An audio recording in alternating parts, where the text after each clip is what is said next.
waxabajjii fi yaaddoo isaa.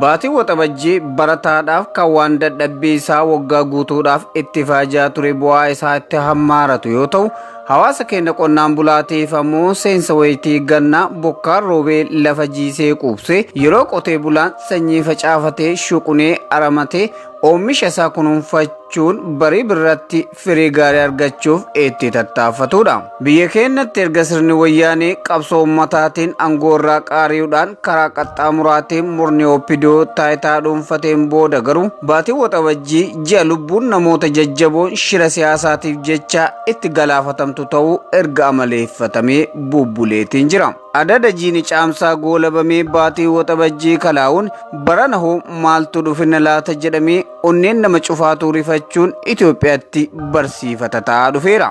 Nama ol baasee dubbachuuf sodaa qabaatus silaa akka aadaa Oromticha duritti baatii waxabajjii kanuma teedeffatanii falatanii hamtuu ji'a kana keessa dhalattu ofirraa itti maganfatan ture.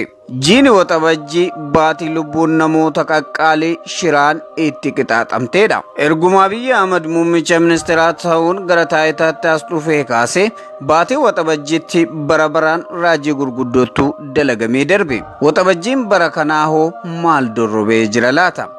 Rabbiin toltuu nu haa dhageessisuun eebba Oromtichaati.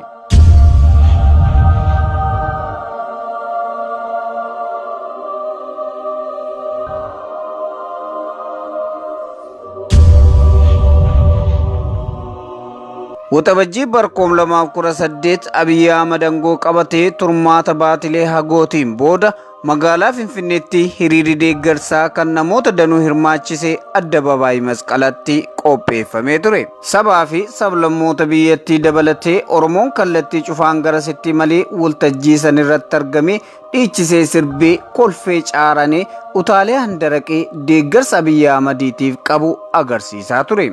Jaataniin kun kanaan osoo jiru wanti yaadamne tokko dhalate.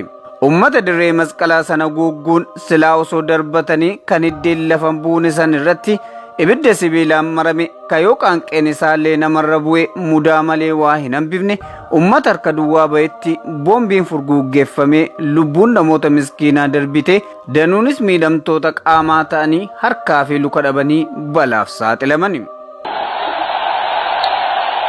This is a day that Ethiopia has become proud.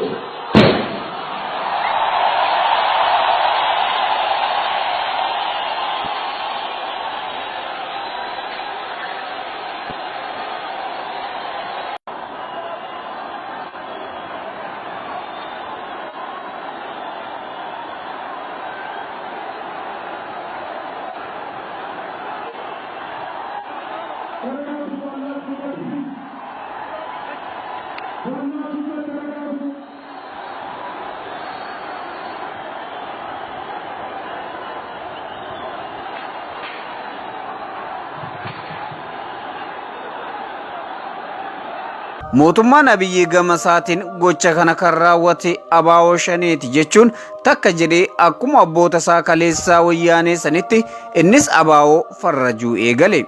Taateen sun yeroodhaaf uummata bal'aaf eebjuu hirriba keessaa fakkaachuudhaan nama dunquqqeessaa turtus akkuma oltee bubbultuun dhimmichi shiruma qaamota tikaa biyyattii bulchaa jiraniin qindaa'ee akka ta'e hamii fi odeeffannoon garagaraa guluma qaamota mootummaa keessaa lootee gurra hawaasaa dhaqqabuu eegalte. Waxabajjii 16 barkoom 2010 akka lakkoofsa Habashaatti wanti rifachiisaa fi ajaa'ibsiisaan kun kan raawwatame. Qabata kanaan namoonni danuun adamfamanii manneen hidhatti guuramaa turan. Dhaadannoo fi ibsi miidiyaalee arrata mootummaa ta'aniin dhimmicha ilaalchisuun baasaa oolan gurra daawwataa fi dhaggeeffataa hifachiisuun alatti taphni qumaara siyaasaa sunillee osoo dhumti isaa hin baramin waxabajjiin bara sanis dhumee kan bara itti aanutti dabaree laate.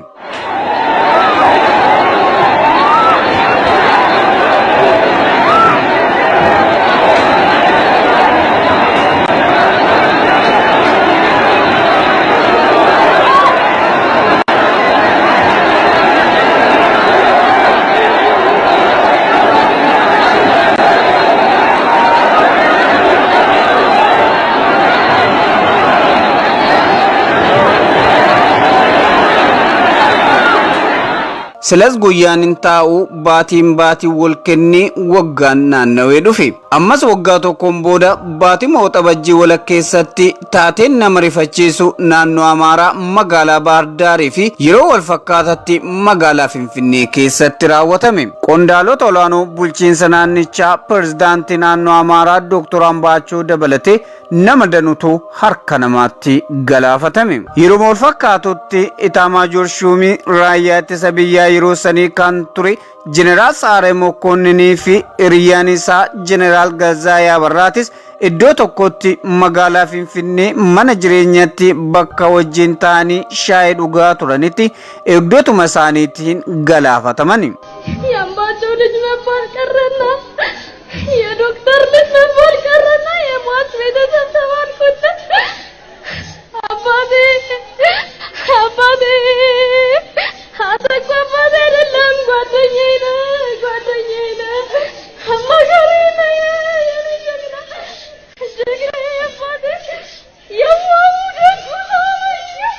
bara bulchiinsa mootummaa biyyatti waxabajjii waggaa waggaadhaan dhiigaan gabbaramu malee darbuu didee aadeffate. በአማራ ክልል የክልሉ ከፍተኛ አመራሮች ስራን አስመልክተው ስብሰባ ላይ ባሉበት የአማራን ህዝብ አይከን የአማራን ህዝብ ምልክት የአማራን ህዝብ ቆራጥ ታጋዮች በራሳቸው በወንድሞቻቸው በጥይት እንዲመቱና ከፊሎች ሞተው አንዳንዶች እንዲቆስሉ ሆኗል።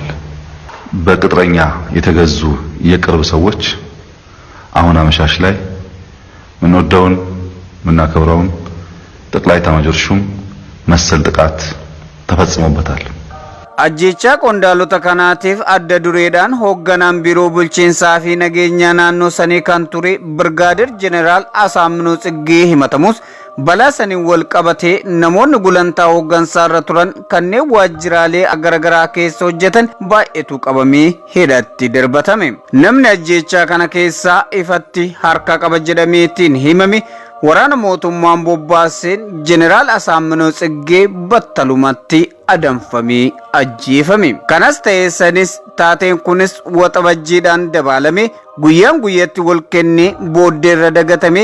Ajjeechaan qondaalota naannoo Amaaraa fi kan jeneraalota kunis osoomattuu hin citin hanga aduu har'aatti hibboo ta'ee hafeera. Maraamartoon siyaasaa kan lubbuu dhala namaatiin qumaarri siyaasaa taphatamu paartilee mormitoota jajjaboo of duraa maqsuudhaaf jecha diraamaa gaafa waxabajjii 16 addabaabaayii masqalatti eegale dhawaatumaan oolee bobboluun amaleeffannaa ta'eeti waxabajjii waggaa eeggatee lubbuu nama qaalii keetimaa godhate. Waxabajjii waggaa darbeettis Oromoon nama jabaa fi qaroo tokko hanga libsuu ijaatti obbiraa dhabeera. Artist Haacaaluu Hundeessaa Boonsaatis dhuma baatii waxabajjii bira darbeetti harka diinatti galaafatamee haqni isaatis karatti haftee dhugaan isaa kunuu erga kiraa isaa wajjin awwaalamte waggaa tokkoffaa isaa guutuuf guyyoota muraasatu hafe.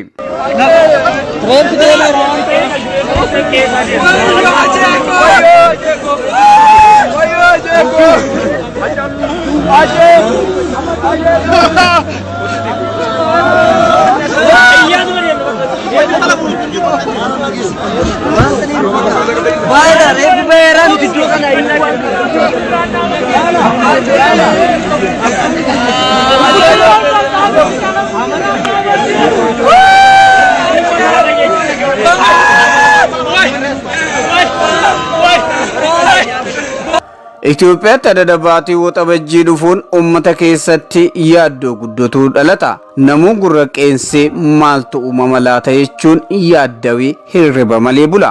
Waxabajjiin bara kanaa hoo haala kamiin darbinna laata? Mudaadhaan nutti dhufamoo nagaadhaan nu hulluuqsisaan yaaddoo uummata bal'aati. Qopheessaan qophii kanaa an Usmaan Baayyooti. Hanga qophii gama biraatiin wal arginutti nagayaan nuuf turaa jenna.